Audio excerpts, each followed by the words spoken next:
So I think time is an illusion because we don't know how much time we really have. And so all you know is that you have is right now. And I love where we are at right now. And that's what I'm focused on. What about Cam specifically? I mean, he had a down year by his standards and obviously battled some injury too. What do you see about his approach and what he's still got left to prove out here? Man, Cam Jordan is Cam Jordan. I mean, that's a Hall of Fame player. Um, he's the heartbeat of the defense. He's the heart of New Orleans. I mean, when you think New Orleans Saints football, you're gonna think Cam Jordan, and he's been one of the greatest ever do it. And so I think the team just needs Cam to be Cam, and his rest gonna take care of itself. And so he's a captain on our unit. I know he's gonna have himself ready to go. He's gonna have the unit ready to go. We're gonna be straight. Mario, do you feel like you guys are playing with a chip on your shoulder? Cam and both Derek discussed that yesterday, maybe because they haven't been to the playoffs the last 3 seasons. I think that's what may be the elephant in the room. We have underperformed. It's like I think that the message I would give to our fan base is we know we haven't been good enough. We haven't put something on the field that the city should be proud of, and that's why we here locked in and we're working. And so the mindset is we got all the right pieces, and it's on us to go and execute. I think we're going to put a team on the field that the city is going to be proud of. What I need the city to understand is we got the right coaches, we got the right pieces, we got the right offense, we got the right quarterback, we got the right defense, and it's on us to go out and execute. And so we take that on us. We have underperformed, all of us, the entire organization. We haven't done what we're supposed to do. But that's why we locked in and we putting the work in so that the results can show. And the only way we're going to get there is if we put the work in and continue to stack the bricks. But I think we got a process that the city will be proud of, and I believe that process is going to give us the results. With that being said, has it felt different than in past in these OTAs, minicamp, and even these first 2 practices? Can you kind of feel that? I think the energy is different. The vibe is different. I think it's a mindset. It's a mindset shift. I think everyone just understands what we've done hasn't been good enough, and so that requires us to do more. And so our mindset is, what are we sacrificing and what are we doing that we haven't done? Mario, I'll ask you a couple of Mississippi questions. What's your role still with kids that play high school football in Jackson, with trying to kind of follow in your footsteps? How involved are you in that still? Still heavily involved. We got a group of kids that we mentor in Mississippi, and we got a group of kids that we mentor in New Orleans. And our goal is to make sure that they're well-rounded individuals. We want to make sure that they're mentally strong, they're emotionally strong, they're spiritually strong, as well as being physically strong. We do help with their recruiting process, but our goal is not just to get them to college, but it's to make sure they get to college and they're the right type of young men and they're leaders when they show up. We got some guys who are excelling at a high level, and they're top guys that they position around the nation, and we got some that are 4.0, 4.2 students in the classroom and not doing as well on the field, but they're leading in the classroom. And so our goal is to focus on those individuals who want to be change makers, not just in their environment but around the world, and give them the tools to help them get there. Does it help that you played at Brandon, and so kids that are even coming into that school are kind of seeing what you did there, I can make it too, and even the surrounding schools in that area? Yeah, I mean, I blazed the trail in a lot of spaces, but it was guys before me. You think about guys like Jairus Norwood that came from where I was at Brandon. When I go, it's guys that came after me, Jonathan Mingo, Gardner Minshew, and so yeah, I was part of the trailblazing. But my goal for young men and women is write your own story. Don't just be inspired by my dedication, be inspired by my process. But your story doesn't have to look like my story. You don't have to be a replica. You don't have to follow that mold, because there's so many different things that make you unique. And so I think that's how we kind of approach it. Mario, we see the energy that Hodges has on the field. You can hear him from half a mile away. What's he like for y'all in that position room, and how has he maybe even brought the best out of you since he's coached? Man, he's definitely one of the best position coaches I've ever been around. I wouldn't be shocked if he's a D coordinator in a year or a couple years. I mean, just a great defensive mind. He really understands the game. He really understands the details, and he's the reason why we've had productive linebackers you know, for as many years as I've been here. He's played a big part of that. And so I just think he helps us take it to another level, and he preaches consistency. He doesn't stop. He brings the juice every day. He makes sure we bring the juice. He's just a great leader and, you know, great captain of our room. And so he keeps us going in the right direction. He keeps making us better. And I think that's why you've seen, you know, over the years, there's been so many different guys that come through the LB room, but the position group hasn't had a lot of drop off. You think he runs maybe like, what, 3-4 miles in practice? I wouldn't be shocked if he getting a lot of steps in. Mario, I think one of the biggest elephants that hasn't been talked about is that every other team in the NFL is trying to get to your home field to end their season. That factored in with the fact you missed the playoffs last year. How much of those two elements really coming together into the motivation you all have now? Yeah, I don't think it need to be too much talk around that, man. Everybody understands that the Super Bowl is in our home, and that means something.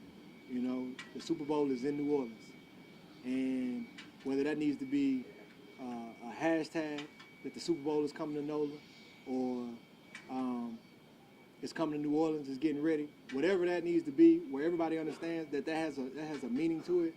The Super Bowl is coming to New Orleans, and that means when you get to the playoffs, you have the opportunity to play every game at home, and so it's a long journey to that point, and a lot of work got to be done. And if that means something to it, if that means something to you, it's gonna show, and it means something to me. And it means something to this team. When you look back at the defense last year, if you feel like you guys did underperform, what are some areas that you think collectively you guys as a unit at least maybe want to improve on this year? First of all, I don't think we underperformed as a defense. I just think there was areas. I mean, we were still statistically ranked very high in a lot of defensive categories. So I wouldn't call it underperformance. But what I would say is our standard is greatness. And, you know, over the years, we've been, you know, top 5 in almost every category defensively since I've been here. And our standard is greatness. And it's challenging. Offenses are dynamic. Offenses are explosive. But we got the guys and we got the coaches to be dominant.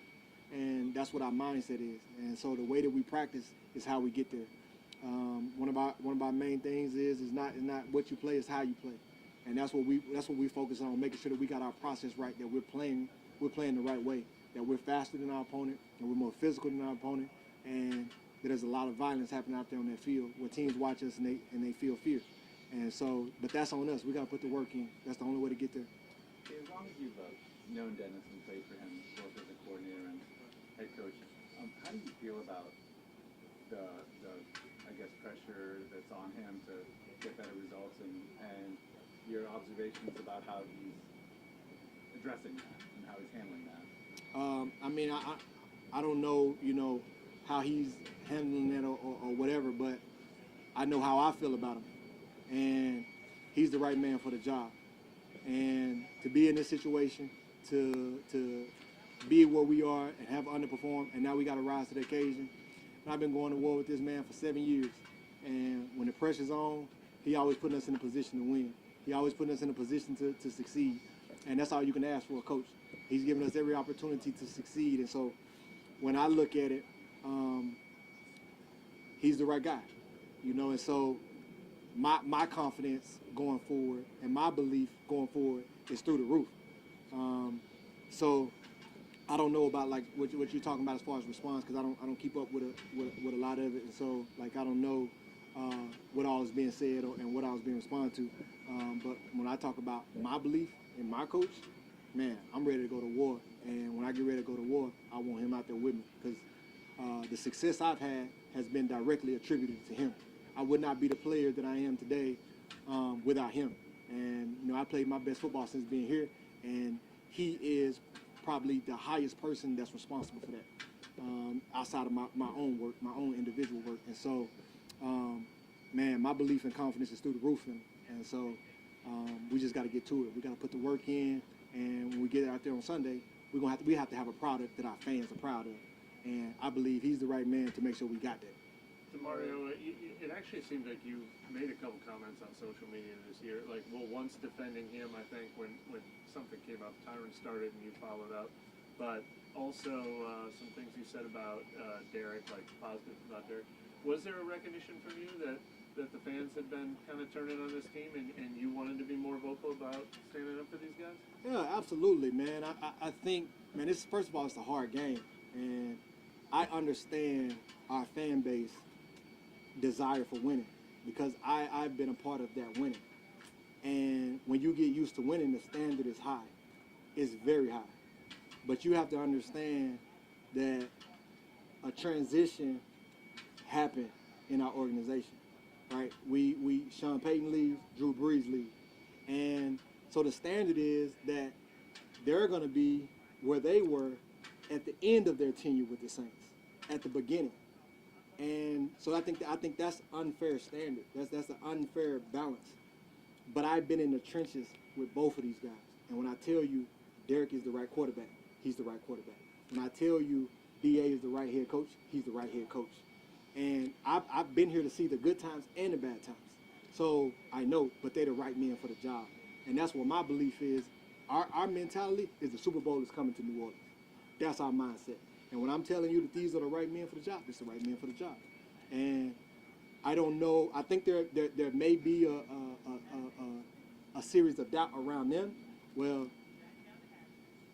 I don't think there's a series of doubt around me. And if there ain't no series of doubt around me and I'm telling you they're the right people, you just got to believe that. And we got to roll with that because as a city, we got to be united in trying to get where we're trying to go. We cannot be divided. So what made you want to I mean, did you feel like, leadership role, I kind of want to stand up and like say something publicly? Or? No. I don't think I didn't feel a need to stand up and say something publicly. I'm just stating what I believe. I'm just stating my stance from who I am as a person. I don't believe that either of them need a defense or they're looking for a defense or anybody's looking for a defense. I think as a unit, as a whole, we have underperformed. And that's going to be pointed at certain people just because of the nature of the business. I think, when you win, it's pointed at certain people. Like the O-line never gets recognition for when you run for 200 yards. You know what I'm saying? That's the nature of the beast. Just like when you lose, certain people are going to get pointed at. And I don't think a defense is necessarily needed for anybody. So I'm not trying to stand up and state anybody's case. I'm standing on what I believe and who I am as a person. And I'm not going to sell wolf tickets to nobody. And just one more on Derek, because I know you've gotten close over the last year plus. He said a couple times that it took him a little longer than he expected to maybe acclimate to a new team, to the city. Have you seen kind of a shift at all from him in terms of, does he feel more comfortable? Does it seem like he's more acclimated this year? I mean, you just look at the back end of the season. He tore it up. And if we can start how we finished, we're gonna be all right. I mean, if anybody judges by our last 6-7 games of the season, you just look at it. You know what I mean? And if we can start like that, we're gonna be okay. You kind of touched on it, but do you feel like the criticism that Derek got last year was like people just expected Drew Brees, or like how much does Drew's shadow loom over this organization still? I don't know what kind of criticism he got or anybody got. I mean, like I said, I don't pay attention to it, so I don't know. I can't speak to that, but I can understand the desire to win from our fan base.